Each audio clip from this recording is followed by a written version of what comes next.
Okay, friends, welcome to part 5 of our video presentation on database design. In this part we will talk about several topics. First of all, we will revisit once again the 4 generic steps for constructing an ERD model.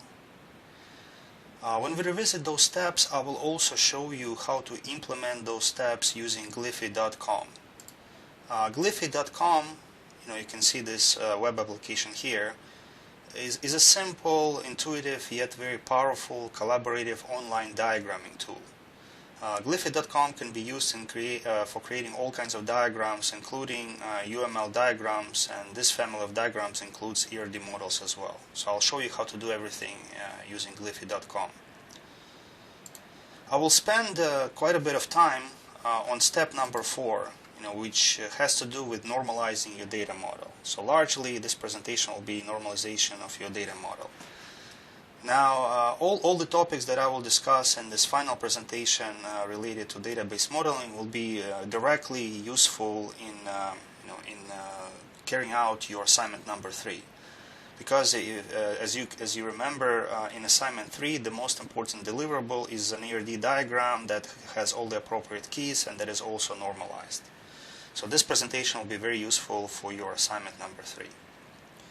Okay, so let's go back to the logical model development stages, or the generic steps for developing an ERD diagram. So here we have 4 steps, and one comment I would like to make is that many scientists, many researchers, the people who write textbooks or people who propose theories and frameworks such as this one, they always have, sometimes they have a somewhat idealistic or unrealistic view of reality.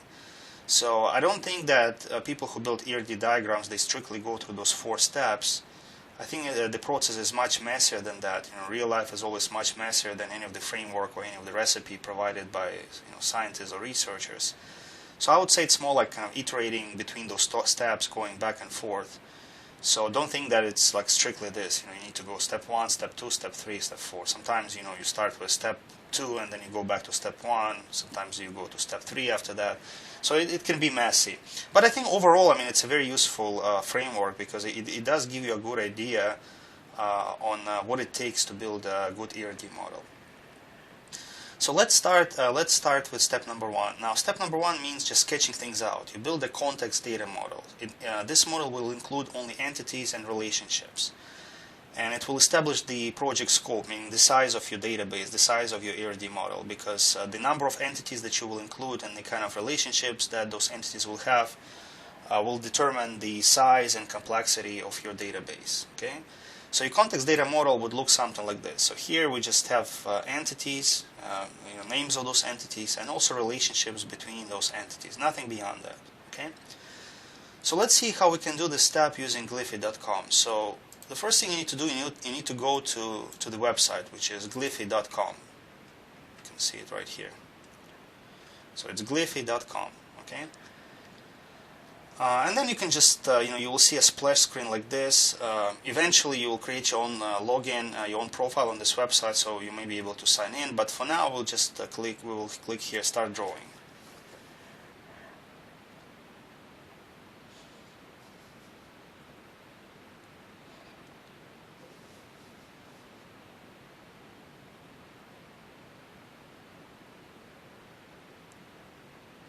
Now, once you see this, the drawing canvas, you can start drawing your diagram, and overall the interface is quite intuitive. If you go to YouTube, you can probably find some tutorials. They talk about Gliffy and the interface, but the interface is fairly intuitive. It's similar to what you have in Microsoft Word or Microsoft Visio. So I'm not going to spend much time on the interface item. So I'll just show you how to do the ERD diagram.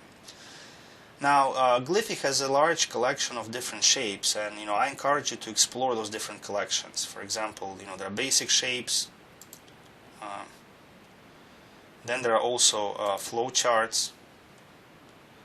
Then we have swim lanes. To be honest, I'm not sure when people use swim lanes.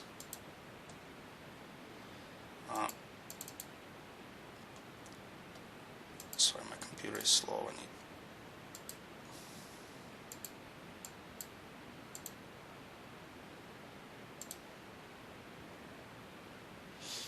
So But where we need to go to entity relationships. This is the kind of library we have. But I encourage you to explore, other elements, like for example forms. You can build, elements of user interface.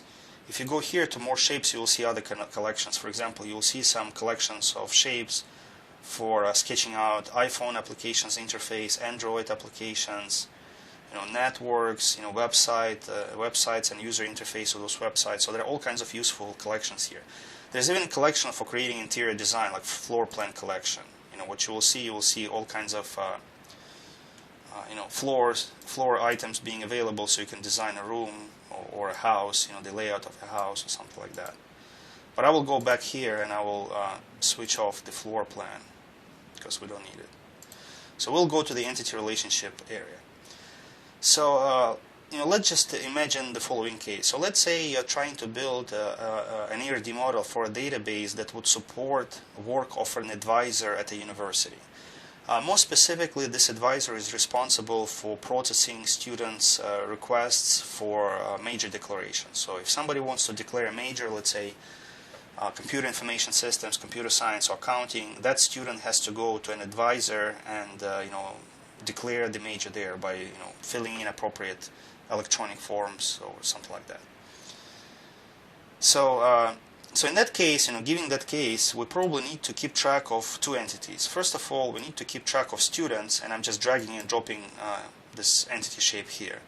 And also we need to keep track of majors, what kind of majors students declare. And by double clicking here, we can change names. So here we're going to have our entity called student, because we want to keep track of students.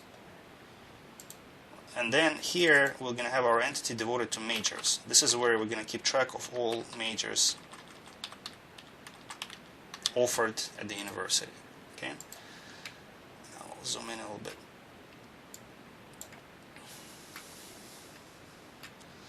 Now, if you think about the relationship between student and majors, first of all, there is a relationship because students declare majors going this way, and majors are declared by students going this way. Okay, so there is an obvious business relationship between those two entities.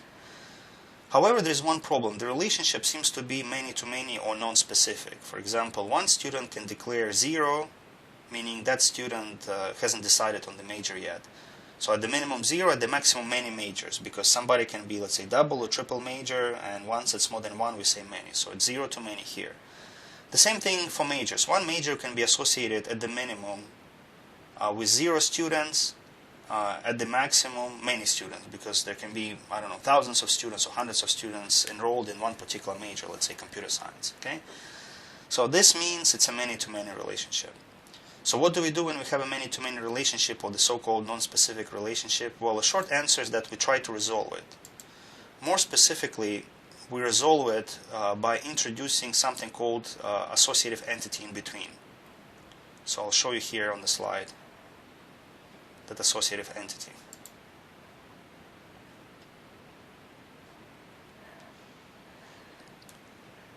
Yeah, right here. So you see, we have a many-to-many relationship. We cannot have it because we cannot implement a many-to-many or non-specific relationship using tables. So because of that, we create an associative entity in between. Now, it's hard for me to explain what exactly an associative entity is, meaning it's hard for me to give you like a real-world analogy of what it is. The only thing I can say is that you can think of an associative entity as some kind of general ledger, some kind of journal where you record transactions between those two entities that is connecting. Right? So whenever, let's say, order and product come into transaction, meaning one product is ordered. So you make a record, you make a row entry here in this particular entity. Okay? So that's the only thing I can tell you, when it comes to a real-world analogy for an associative entity. Okay? So we need to resolve it. So here we'll resolve it by introducing another entity, associative entity, and the entity will be called major declaration. I think it's a good name. And I'll make it a little bit bigger. So whenever a student declares major, so we make a record here. Okay. In that case, one student will be associated at the minimum with 0 major declarations, right? Meaning the student hasn't declared anything yet. Maximum many, because one student can declare more than one major. So going this way, we have 0 to many. Going this way, we have one major can be declared by exactly one student. So one record about major declaration is associated with exactly one student. It cannot be 0 because we cannot have anonymous major declaration. It cannot be many because one record is exactly for one student. Okay. If you don't remember this example, go to the Excel sheet that I created when I explained, why many-to-many relationship cannot be implemented and what kind of table is created based for that associative entity linking those two entities together. Okay. So we have 3 entities now, and we will use 0 to many here because I'll use. You need to find the appropriate cardinality line here. So one student will be associated at the minimum with 0 major declarations, at the maximum many, and one major declaration is exactly by one student. Okay. Similar relationship is here. One major can be declared 0 times, meaning let's say it's a new major, nobody has declared yet. Maximum many times, because there can be popular majors declared by hundreds of students, so it's more than one. So it's 0 to many, but one major declaration is exactly for one major. Okay. I mean, you may say, well, there could be like many major declarations about many majors, but again, you need to look at the table, right? The way we define this table is that whenever there is a major declaration, we record it here. Okay, so there's one, each declaration is for exactly one major. So again, revisit that Excel sheet, that I posted about the nature of the table supporting each of those entities. So we'll use the same kind of cardinality line here.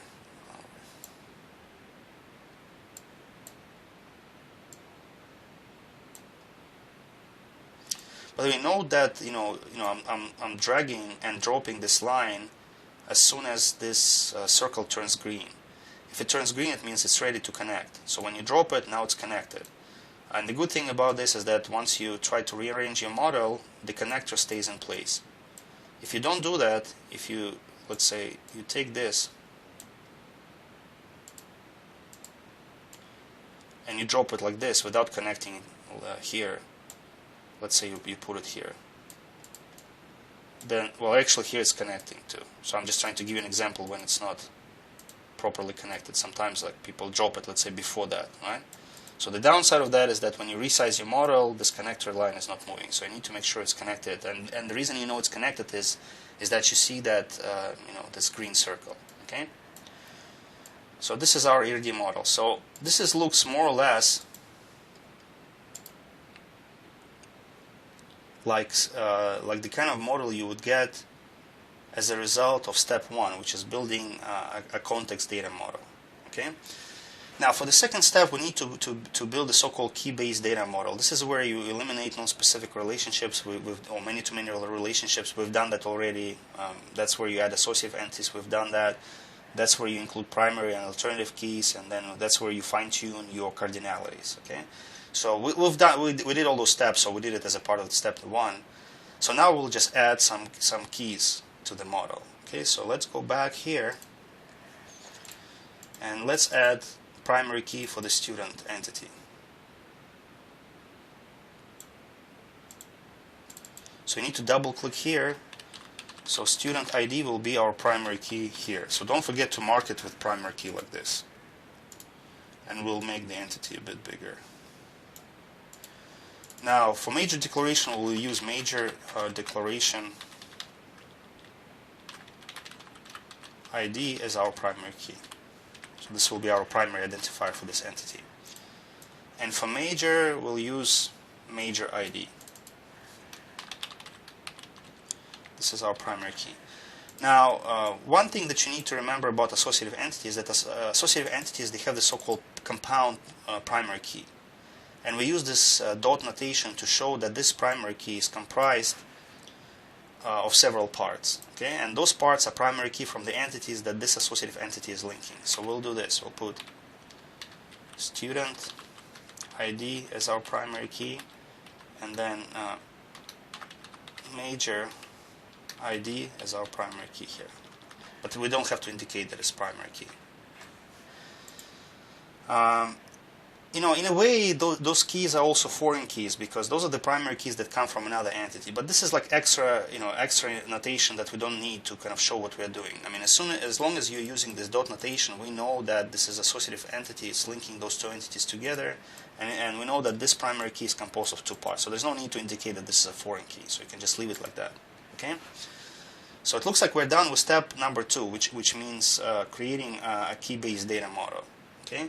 Now let's go to step number 3. Now this is where you create fully attributed data model, which means that you add all remaining all relevant attributes to each of the entities. So let's go back to our model and add attributes that we may need for this particular advising application. So we have student ID. Let's add student name, student date of birth, student age, student GPA. Now, note this naming convention. I always, when I name attributes, when I name specific fields in a table, I always use entity name as the first word, because sometimes if you put like name, after one day you'll forget, whose name it is. Is this the name of student, advisor, or faculty, right? So it's better to put student name. Then let's say student academic standing.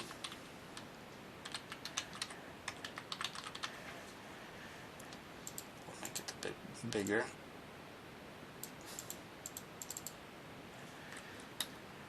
What else? Student gender and student major, let's say.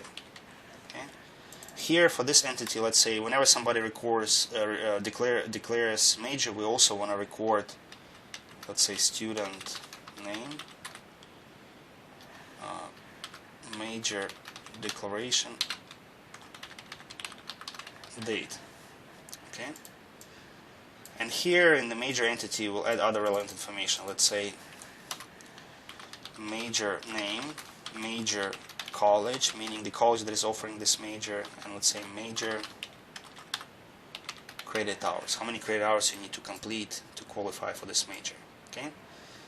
So I'll reposition those entities a little bit. So it looks like we're done with step number 3, which is creating a fully attributed data model. We created all the attributes that seem to be relevant for our application. Now, the final step, normalized data model. So we need to talk a little bit about this. So, so what is data normalization all about? Okay. Now, data normalization is about making sure that you have a good data model. So what do we mean by a good data model? Well, there are several general criteria, and sometimes those criteria are overlapping. First of all, a good data model is simple. There's a saying, simplicity is a sign of genius. Some people think that making things complicated, creating a very complicated ERD model with a lot of entities, attributes, and relationships is a good thing. Well, it can backfire, because the more complex your model is, the more things that can go wrong, the harder it is to understand your database, especially for somebody who didn't create it. So simple means good. If you don't need something in your database, if you don't need a particular attribute, if you don't need a particular entity, then don't use it, don't put it there. The simpler the better. Also, a good data model is essentially non-redundant, meaning that the attributes are not repeated. One attribute is, let's say student name is stored only in one place, in one entity, in one table, not in 2 tables.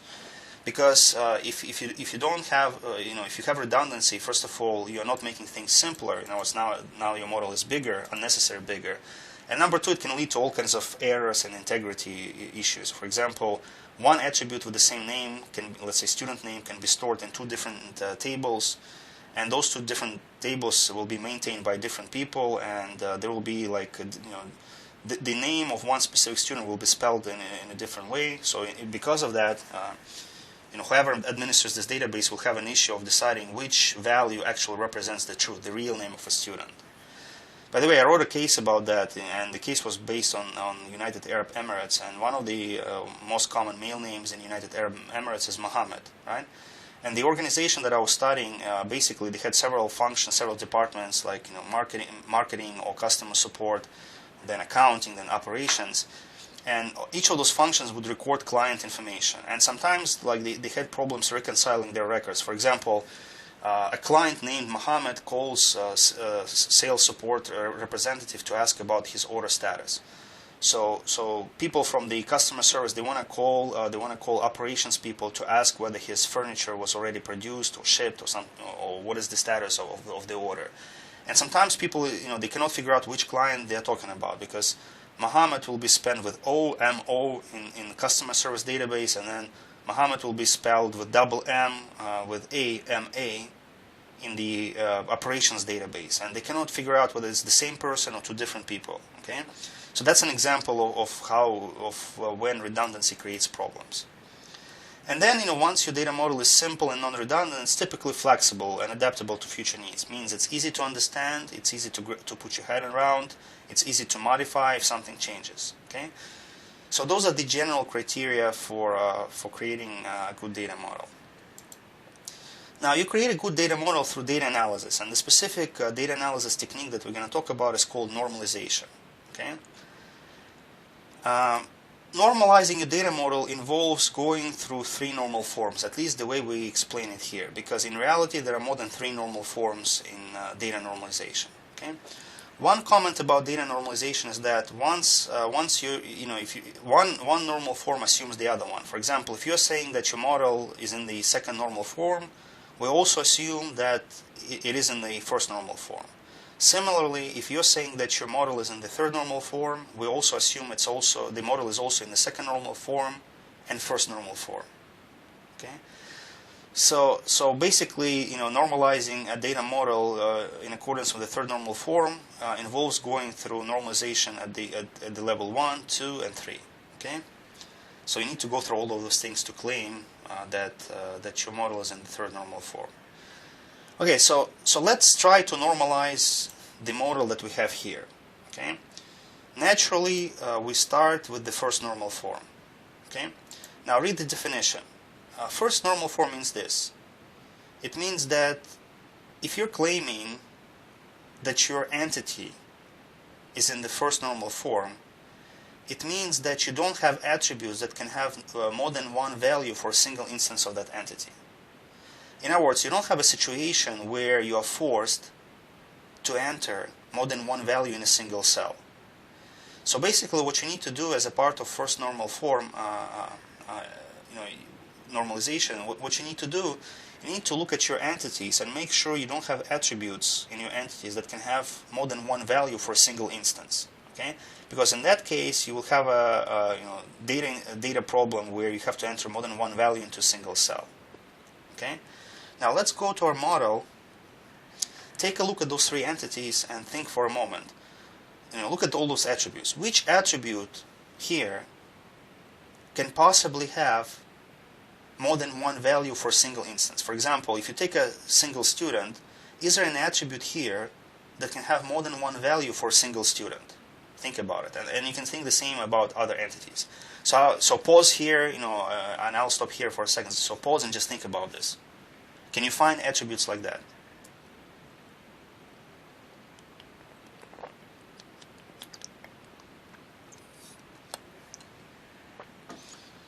Okay, so let's analyze student entity. I mean, there are many attributes in the student entity, and if you go one by one, some attributes, it doesn't seem like they can have more than one value. For example, if you take student age, okay, it's not going to have 2 values because each student has one age, right? One true age. So you cannot have more than one age for one student. Okay. You cannot have more than one GPA value for one single student, right? Because there's a single value of GPA. I mean, you either have 2.0 or 3.0 or 4.0, and you cannot have 2.0 and 3.0. It just doesn't make sense, right? Unless those are different types of GPA, and for that you will need to create different attributes, right? Like major GPA, overall GPA, and so forth. Okay. Now there's one attribute that seems to be problematic from the perspective of first normal form definition. Okay, and that attribute is student major. Okay, now student major can have more than one value for a single student because one student can be both computer science and accounting major, let's say. Okay, so in that case, student major violates first normal form. So what do we do when we find an attribute that violates first normal form? Well, if you have an attribute that violates first normal form, it means you need to delete it from the entity. And it means you need to create a separate entity holding values for that attribute. In our case, this entity already exists. It's called major, right? Sorry, it has to be singular because that's the convention. Okay? So we're already storing information about majors here. So in that case, we eliminate violation from the first normal form perspective. There is another attribute that seems to violate first normal form, or can possibly violate first normal form. This attribute, major college. You see, in some universities, or I would say most universities, some majors are offered by more than one academic unit. For example, telecommunications major can be offered by the College of Business, or telecommunications system management can be offered by the College of Business and the College of Engineering. So in that case, for one major, which is TSM, we'll have to enter more than one value here. So again, it means that you need to delete it from here, delete this attribute, and create a new entity called college. Okay? And then, I think once you create this entity called college, you will see that one major is related to one or many colleges, and one college may have one or many majors, right? Or zero many majors if it's like a new college, they don't have any majors yet. Or it's some kind of support college. So that's a many-to-many relationship, and you'll have to resolve it using an associative entity. Okay? So that's another attribute that violates first normal form. Okay? Now I don't see anything here, any attribute that would violate first normal form here. Okay, so this was our example of the first normal form. Now, second normal form is a bit harder to understand, but it is understandable. It does make sense. So let's look at the definition of the second normal form. If you are saying that your entity is in the second normal form, it means that this entity does not have non-primary key attributes, meaning attributes that are not a primary key, that are not dependent on the full primary key. I just realized I read this definition in a kind of reversed, double negative way. So let's try to read it read this definition without notes. So basically, if you're saying that you're a form, you mean, you're implying that you have an entity whose non-primary key attributes are dependent on the full primary key. In other words, all attributes that are not primary key are dependent on the full primary key. Now, what we mean by full primary key is this. A primary key can be compound, like the case of associative entity, and if it's compound, it will have several parts. In our case, our primary key has two parts. So what you need to make sure that each attribute that is not a primary key, and here we have two attributes that are not primary keys, are dependent on the full primary key, on both parts and not just on one part. Okay? So let's think about it. Now, if we take this attribute, major declaration date, let's try to figure out whether this attribute is dependent on the full primary key or just on one single portion. Okay? Now, one way to think about it using kind of real-world analogy is to ask yourself the following question. Do you need to have both this and this to find the value of this, or you just need to have one value? Okay? So imagine the following situation. Let's say somebody calls advisor responsible for maintaining this database, and they ask this advisor over the phone the following question about this attribute, because they want to find value for this attribute. When did he declare major? So that's the question over the phone. When did he declare major? Okay. So the question becomes to answer this question, when did he declare major? Do you need to have both parts of the primary key or just one? Okay. So let's say you're the one calling the advisor and you ask this silly question: when did he declare major? So naturally, advisor cannot answer this question because he or she needs to have additional information, right? So the first thing the advisor will ask you: who are you talking about, right? What is the student ID of the person that you're talking about, that you refer to when you say he, right? So let's say you give student ID, and the student ID is, let's say, 101, okay? So will that be enough for the advisor to figure out this, to answer your question? When did he declare his major, right? Now, this may not be enough because the student with ID 101 can declare major twice. Right? So he can, or even thrice, he can declare accounting and CIS as his major. So in that case, the advisor will ask you another question: which major ID? Right? So let's say you're saying major ID is 1, which is accounting. Let's say, right? So with these two pieces of information, student ID and major ID, you can answer this question. When did he declare major? You will say, oh, he declared, the student with the ID 101 declared his accounting major on September 1st, right? So you need to have both.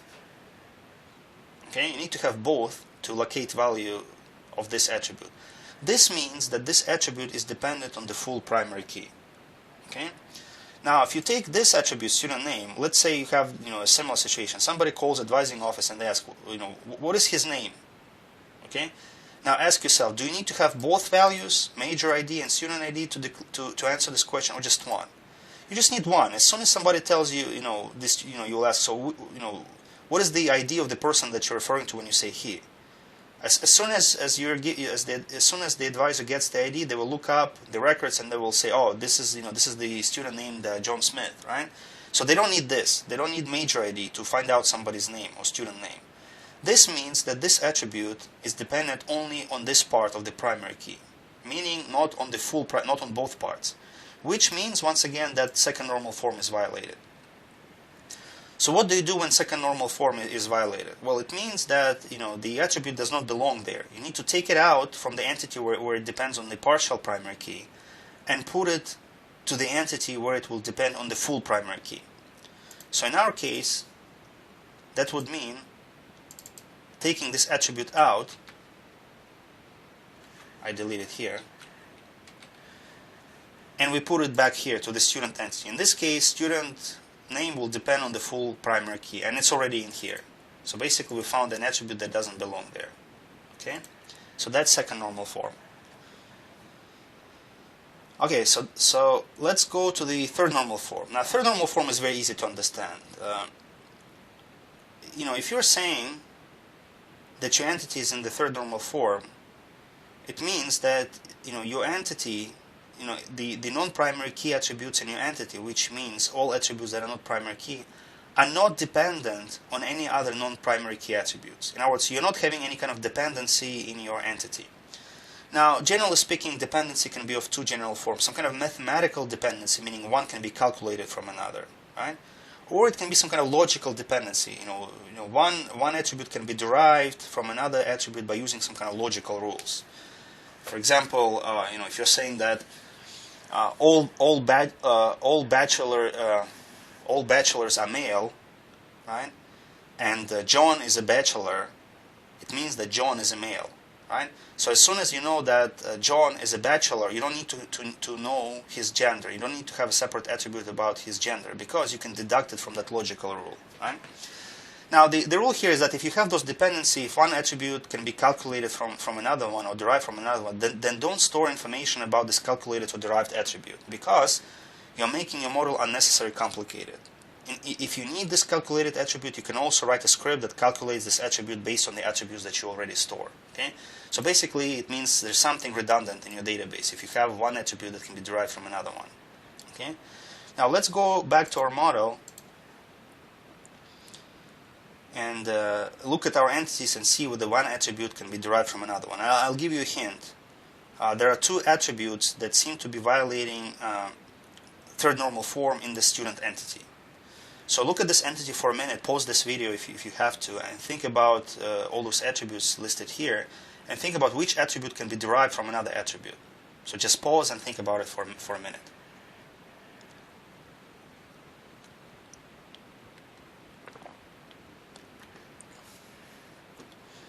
Okay, well, first of all, I see one attribute called student age. Okay? Now, there are a couple of problems with student age. First of all, you don't want to keep, because student age changes every year, and you don't want to keep it, updating, one attribute all the time. But the thing is, student age can always be calculated from this attribute, student date of birth. All you need to do, you need to subtract student's date of birth from the current date, and you'll get student age, right? So this means we don't need it. It's redundant, okay? Now, the other attribute is student academic standing. Like most universities have this definition. Students, who are not doing well academically, unfortunately, they're put on probation, and advisors and faculty work with them to remedy their situation. But typically, not typically, I would say all the time, student academic standing is calculated based on GPA. Now, one of the students told me that at MSU, just like in many other universities, the GPA cutoff point is 2.0. Once your GPA drops below 2.0, it means that unfortunately you're not in good academic standing, and there will be some kind of disciplinary sanctions applied to you, right? But we can always deduct it from GPA, so we don't need it. Okay, so we delete this from this entity. Okay. All right. So now it looks like our model is normalized. It's simplified. It's better because it's simpler. It's non-redundant. And because of that, it's flexible and adaptable to future needs. Okay. Now, what you need to do once you create your model, you need to save your model. go to save. But when you're trying to save your model, it will ask you to register. Now I'm already registered for Gliffycom, so I'll just use my email.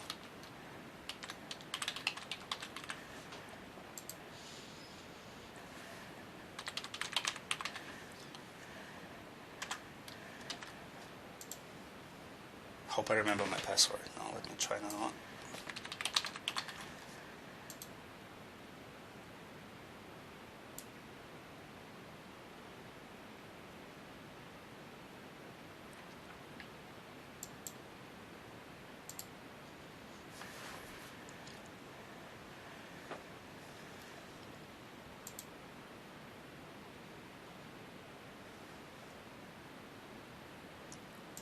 Sorry, it looks like I either forgot my password or something is not working. Okay, no, it's not working. Oh, here, I think I know what the problem is.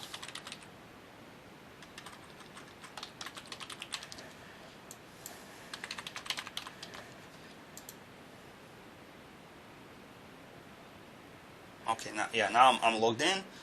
So what I will do, I'll save this file, this model. I'll go to save, and I will select something like normalization example, and then I'll put date September 10th, 2015. Okay, so I save it, and then if you want to insert it into a doc file, and let me show you here.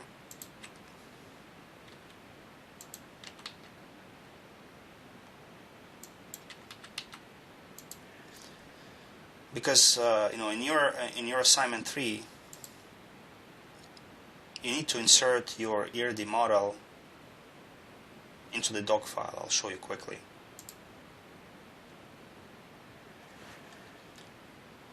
So this is your assignment. If you click on it, this is your submission template.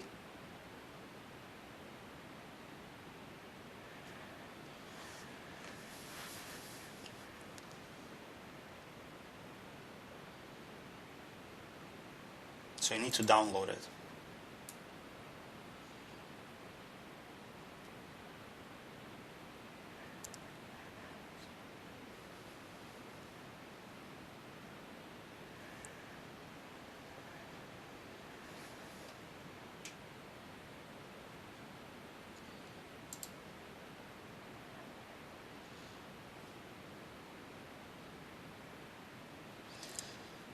Now, I'm using Firefox, and it always saves all the files here, in this particular area.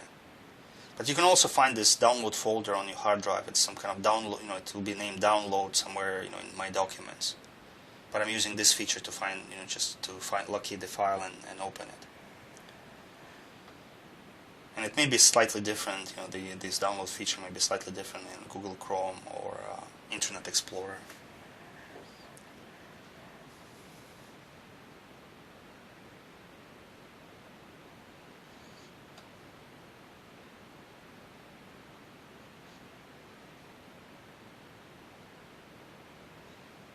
So while we're waiting for the Word file, let's go back to our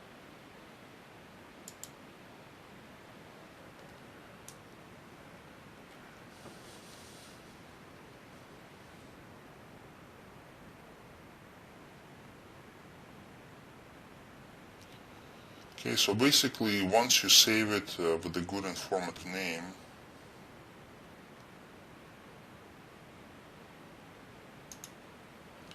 you have to go to File and then Export.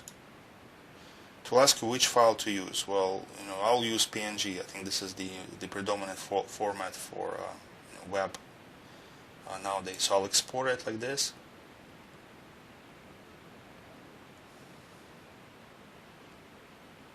So once you export it using Firefox, it will also download it somewhere, like in this download folder.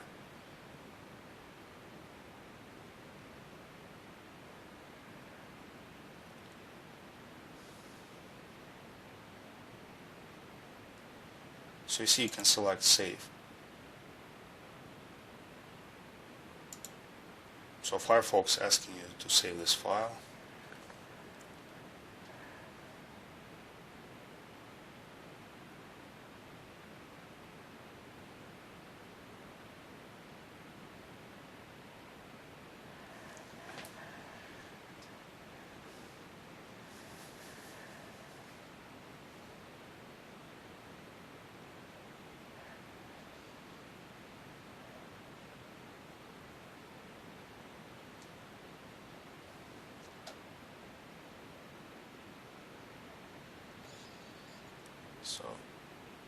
I will save it to the desktop so that I know exactly where it is. Okay. So, and then, you know, when you work on your assignment, you have to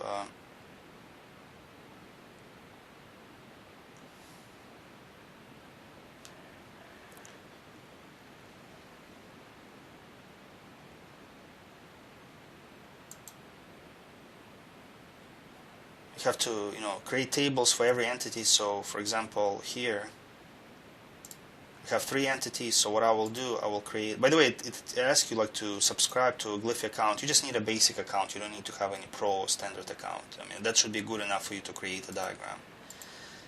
So here we have 3 entities, so I would have 3 tables. Like table 1 will be student,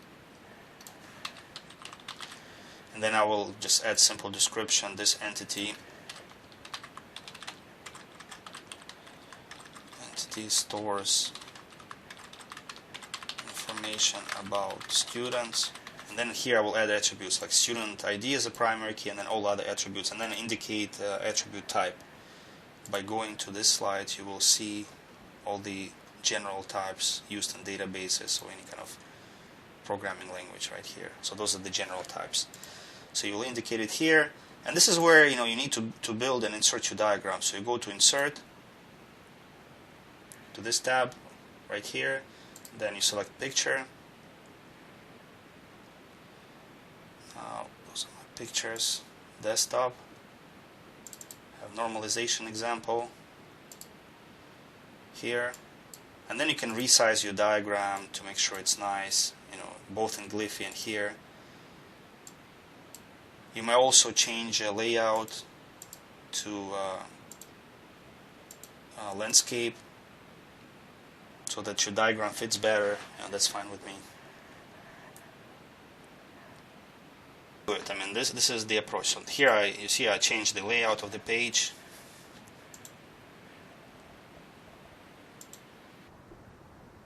Here you can resize, you know, once your page is in this landscape mode, you can change the size of the diagram so it's more, it's easier to read.